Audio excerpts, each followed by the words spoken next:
Imagine one giant factory, but instead of workers, you see cylinders. Inside every cylinder lives a piston. Think of a piston as an elevator. It can only move up and down. But we don't actually need up and down motion. We need rotational motion to turn the wheels. So the piston is connected to a connecting rod, which is connected to a crankshaft. The crankshaft acts like the pedals of a bicycle. Every up and down movement becomes rotation. So up and down motion is converted into rotational motion, and that's what eventually drives your car. Now let's understand the four strokes. First one is intake, then we have compression, then the power stroke, and the last one is the exhaust stroke.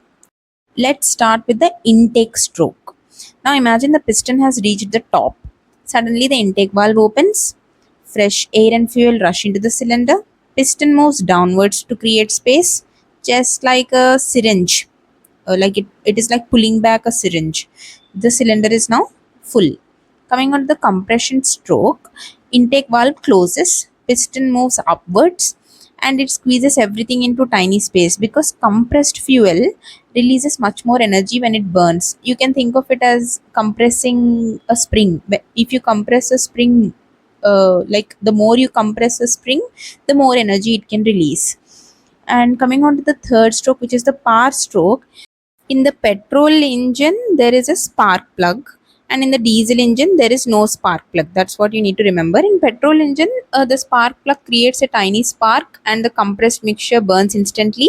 Pressure rises, and piston moves downward. This is the only stroke that actually produces useful power. And in the diesel engine, there is no spark plug, and the air gets compressed so much that it becomes extremely hot. When the diesel fuel is injected, it ignites automatically, so there's no spark required. So you need to remember, for petrol engine spark plug, diesel engine no spark plug. Coming on to the fourth stroke, it is the exhaust stroke, where the burnt gases are pushed out of the cylinder, and there's an exhaust valve, uh, and the piston moves upwards, pushing all the waste gases outside through the exhaust valve. It cleans the cylinder, and the cylinder would be ready for another cycle.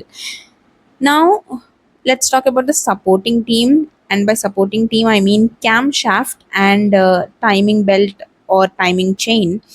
They maintain the perfect timing of valves, like at which particular time the intake valve needs to be opened, which particular time exhaust valve needs to be closed.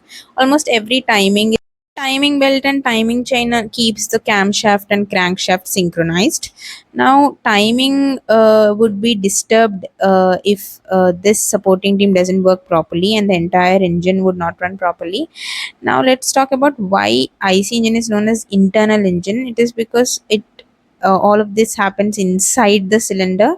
The piston moving, the valves opening and closing, fuel burning, crankshaft, all these things happen like thousands of times every single minute, just to keep your wheels moving.